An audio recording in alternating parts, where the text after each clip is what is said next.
Welcome friends, প্রত্যেকে স্বাগত আমাদের ইউটিউব চ্যানেলে। যে সমস্ত ভিউয়ার্সরা প্রথমবার চ্যানেলটি দেখছেন তারা অবশ্যই চ্যানেলটিকে সাবস্ক্রাইব করে দেবেন এবং চ্যানেলের পাশে থাকা বেল আইকনটি প্রেস করবেন যাতে এই ধরনের খবরাখবর সবচেয়ে আগে সবচেয়ে দ্রুত আপনার কাছে পৌঁছে যায়। তো আজকে যে বিষয় নিয়ে আমরা কথা বলি সেটা হচ্ছে 16,500 রিক্রুটমেন্টের একটি বিষয়, যেটা কিন্তু 2020 সালে প্রাথমিক শিক্ষা পর্ষদ নোটিফিকেশন জারি করে এবং 2014 টেট থেকে দ্বিতীয় দফায় 16,500 কিন্তু রিক্রুটমেন্ট করে প্রাথমিক শিক্ষা পর্ষদ। তো সেখানে একটি মামলা, অর্থাৎ সেখানে 16,500-তে জেনারেলদের একটি মামলা, যে মামলা কিন্তু এই মুহূর্তে কিন্তু বেশ বড় সড় বিপদে কিন্তু ফেলে দিচ্ছে পর্ষদকে। আমরা আসবো গোটা বিষয় নিয়ে। তো সেই মামলায় কী কী রয়েছে না, 1035 পিটিশনার অর্থাৎ জেনারেল পিটিশনার তারা মামলাটি দায়ের করেছেন। সেক্ষেত্রে 2,221 জন রিজার্ভ প্রার্থী কিন্তু কোথাও গিয়ে হট সিটে বসে গেল।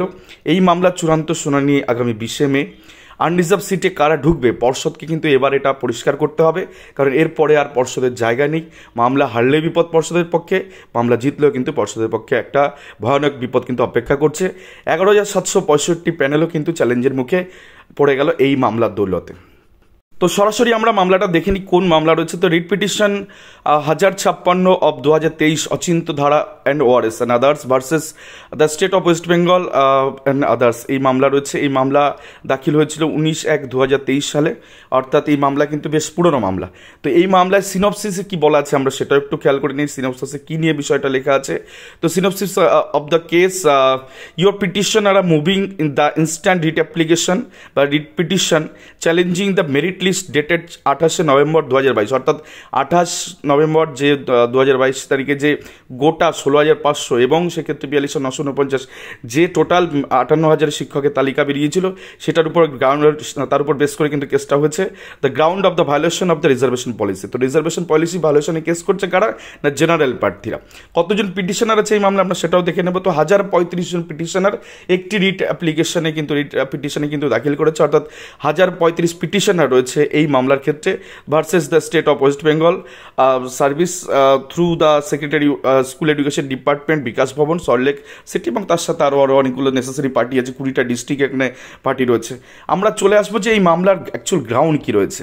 তো your petition state that the merit list published by the West Bengal board of primary education on 17 March 2021 it stated vide merit list, অর্থাৎ এই যে 17 তারিখে 2021 সালে যে মেধা তালিকা প্রকাশিত হয়েছিল 16,500, তাকে কিন্তু সেই মেরিট লিস্টকে পাবলিশ যেটা হয়েছিল সেক্ষেত্রে সেটাকে কিন্তু চ্যালেঞ্জ করে এই মামলা দায়ের হয়।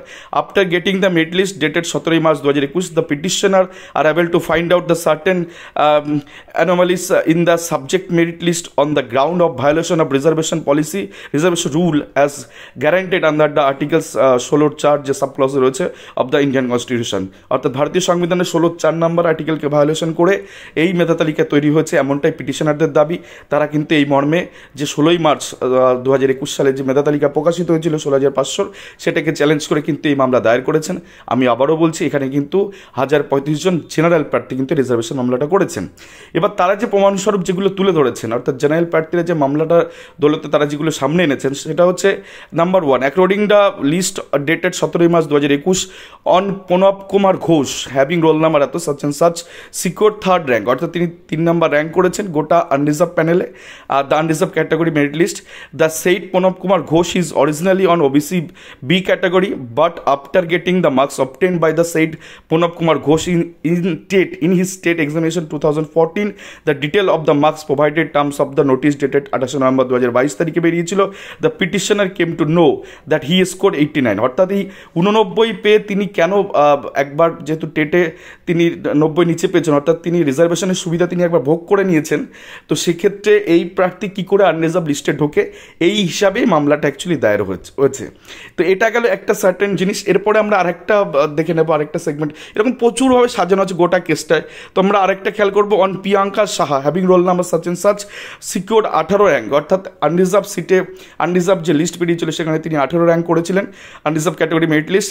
The said Priyanka Saha originally OBC B category candidate, but after getting the marks obtained by the said Priyanka Shah in his state examination 2014, the detail of marks provided terms in the notice dated 28 November 2022, the petitioner came to know that the scored 88 marks, অর্থাৎ এখানেও তিনি কিন্তু কোথাও গিয়ে 90 নিচে পেয়েছেন, অর্থাৎ 90 নিচে তিনি 88 নাম্বার পেয়েছেন। তো সেক্ষেত্রে তিনি যেহেতু একবার অ্যাভেল করে নিচ্ছেন রিজার্ভেশন যে ক্রাইটেরিয়া যেগুলো আছে রিজার্ভেশনের, যেহেতু একবার তিনি সেটাকে উপভোগ করছেন, তো সেক্ষেত্রে কেন তিনি আনরিজার্ভ সিটে তিনি যাবেন, তো এই মর্মে কিন্তু মামলা দাঁড় হচ্ছে। অনৈতিক উদাহরণ রয়েছে, আমি ছোট্ট একটা জিনিস দেখাবো।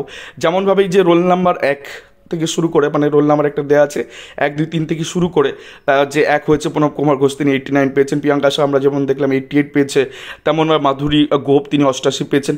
এই সমস্ত প্রার্থী আমরা দেখিনি এই কতগুলো প্রার্থী এরকম আছে। তো 2221 জন এমন প্রার্থী যেটা কিনা আনরিজার্ভ সিট, যেটা 16,500 থেকে 7,081টা বাংলা মিডিয়ামের সিট ছিল, সেই 7,081-র মধ্যে 2,221 জন এমন রিজার্ভ ক্যান্ডিডেট এই পিটিশনারা খুঁজে পেয়েছেন যারা 90 নিচে নাম্বার মানে আর্ন করেছেন, অর্থাৎ তারা 90 নিচে নাম্বার পেয়েছেন টেটে।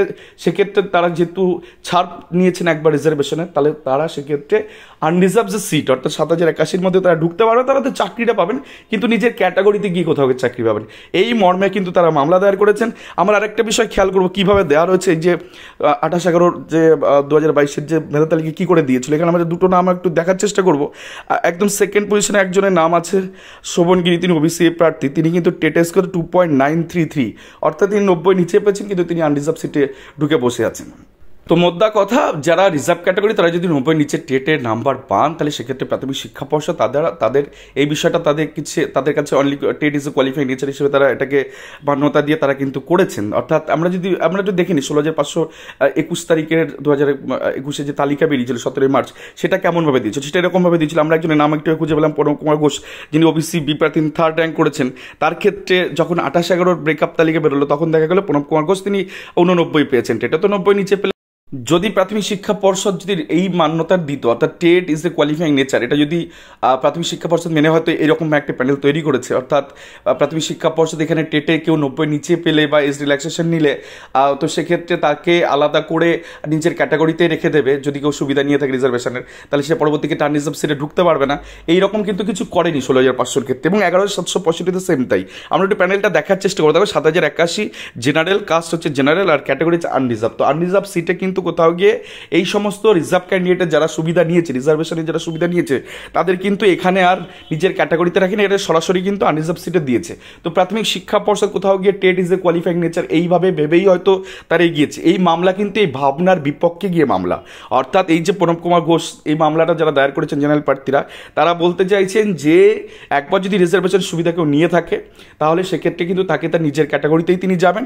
সেক্ষেত্রে অনেক সংখ্যক ক্যাটাগরি প্রার্থী নিজের ক্যাটাগরিতে চলে গেলে এইখানে কিন্তু জেনারেলদের একটা জায়গা তৈরি হবে বা শূন্যপদ তৈরি হবে। সুপ্রিম কোর্টে ইন্দিরা সাহানি যে ম্যাটার, খুব জোরালো একটা ম্যাটার, সেই মামলায় কিন্তু অনেকগুলো জাজমেন্ট এরকম রয়েছে।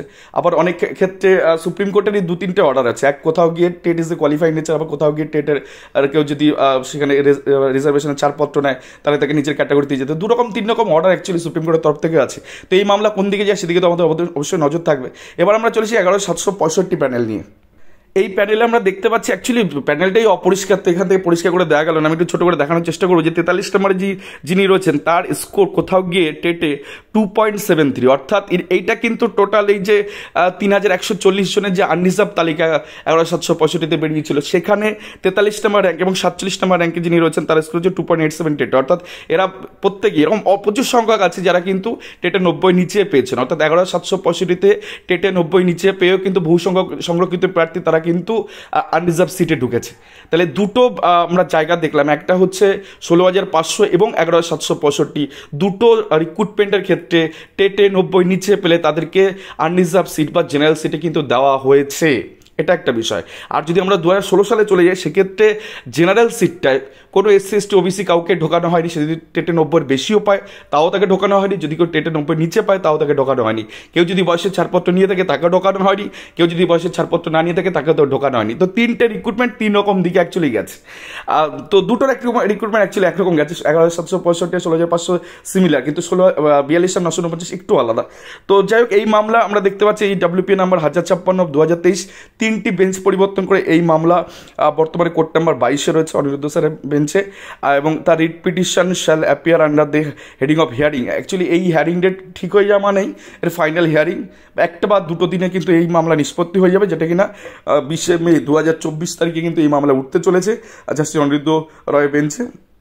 তো সেক্ষেত্রে এই মামলা নিষ্পত্তি কোন দিকে যায় এটা তো অবশ্যই আমাদের নজর থাকবে, এবং এই মামলায় প্রাথমিক শিক্ষা পর্ষদকে কিন্তু একটা ক্লিয়ার স্ট্যান্ড কিন্তু তাদের দিতে হবে। অলরেডি তারা এই মামলায় অপোজিশন ফাইল করেছে, তারা এফিডেভিট জমা করেছে, সেই এফিডেভিটের সংক্রান্ত খবর আমাদের কাছে নেই, তারা আদতে কোনটাকে মান্যতা দিতে চাইছে।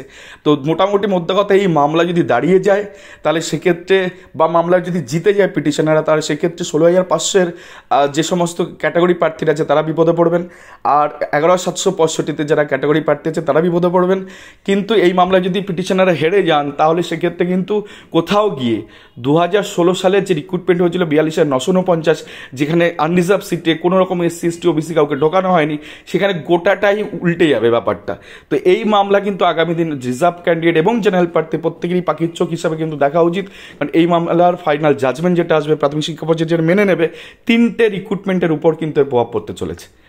পজিটিভ আসলে কারো একটা যাবে, নেগেটিভ আসলে আবার কারো একটা যাবে। তো এই হচ্ছে এন্টার মামলা। এই মামলার সম্পর্কে বিশদে আরও যখন আপডেট আমরা পাবো আমরা আমাদের চ্যানেলে তুলে দেওয়ার চেষ্টা করব। তো টোটাল খবরটা যদি আপনাদের বুঝে থাকেন বা ভালো লাগে তাহলে অবশ্যই চ্যানেলটিকে সাবস্ক্রাইব করে দিন এবং লাইক শেয়ার কমেন্ট করে চ্যানেলটির সঙ্গে থাকুন। ধন্যবাদ সকলকে।